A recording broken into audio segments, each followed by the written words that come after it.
What's going on, guys? I'm back.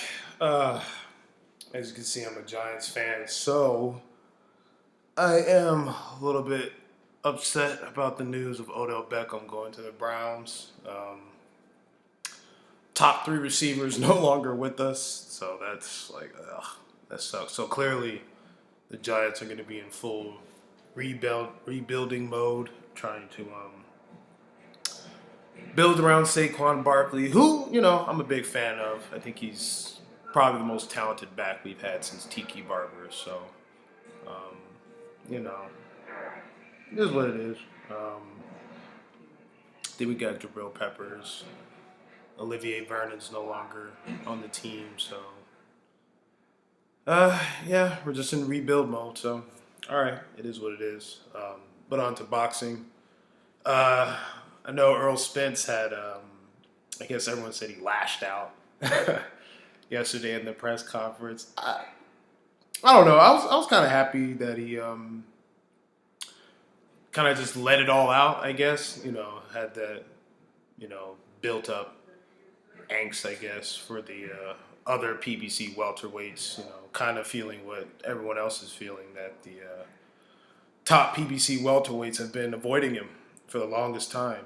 Keith Thurman definitely. Every time Keith talks about Earl Spence, he always pushes that fight a whole nother year. It's not going to happen 2018. It's not going to happen 2019. Now it's not going to happen until 2020. So Keith always clearly openly ducking.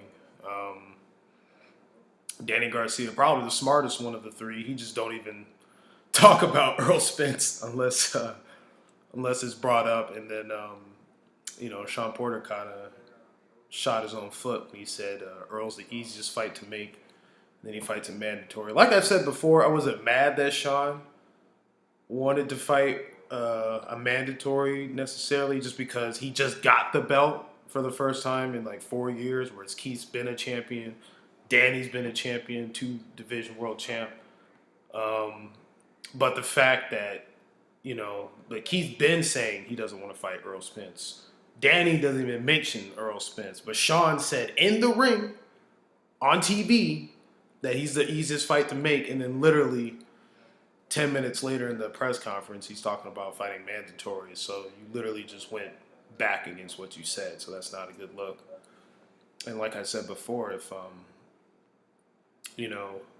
if he again doesn't fight Earl Spence, should Earl Spence take care of business versus Mikey, then I think it's not going to be a great look for Sean Porter. So I think he'll have to, especially since, even though viewership-wise, his fight with Ugas did pretty decent numbers, the venue, I don't know what they call it. It's in Carson, California. It used to be the Home Depot Center, which used to be called the StubHub Center, and now it's, I don't know, maybe it's called the Carson Arena, Carson Center, or whatever. So, they change it every 3 years. So, but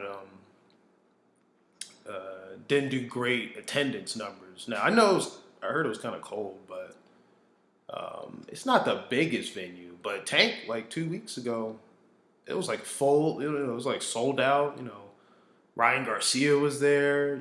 Drake was there. So it's like, Tank clearly is a star. And Sean Porter, though I think he's a good fighter and fans somewhat like him, I think he's more of a complimentary piece rather than a main draw. So he's one of those fighters where he clearly needs the right dance partner to do overall good numbers in terms of not just viewership but also in attendance. But back to Earl,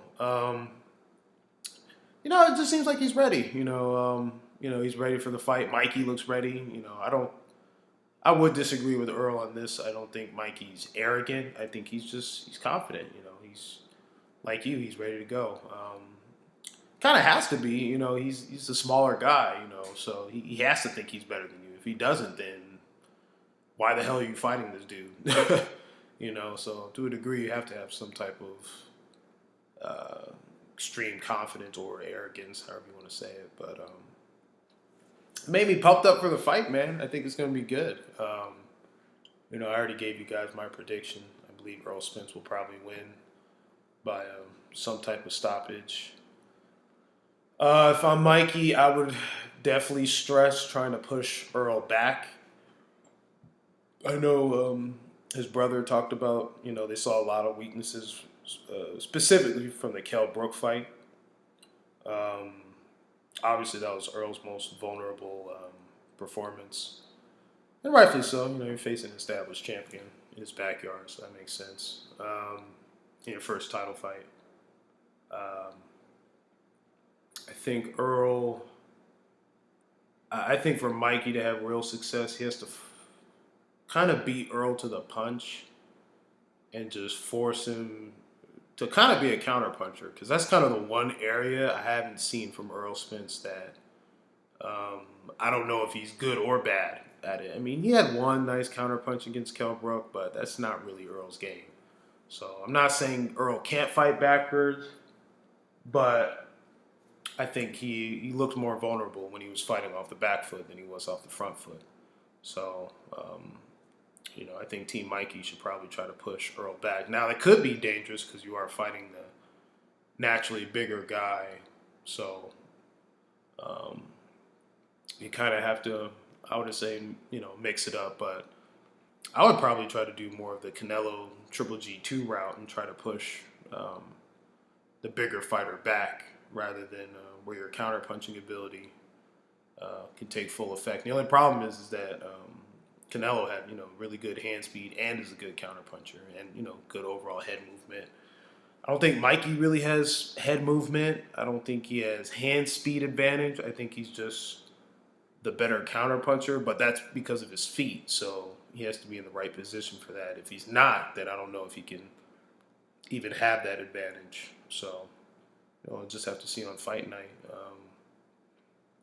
But if Mikey ends up fighting on the back foot more times than not, I think long term that's just not a successful route for this particular fight. But we'll have to see on fight night. David Benavidez and Jalen Love got into it, so that was kind of cool. Jalen Love, he hasn't really, done much in his career. I thought actually Gabe Rosado beat him. I don't know if that was a draw or no contest. I can't remember. It was so long ago. And they just lost to Peter Quillen. So I would assume fighting David Benavidez, he's probably going to try to, outpoint him, outbox him, stay on the outside. So we'll see how good David Benavidez can cut off the ring, I think, against Jalen Love on the undercard.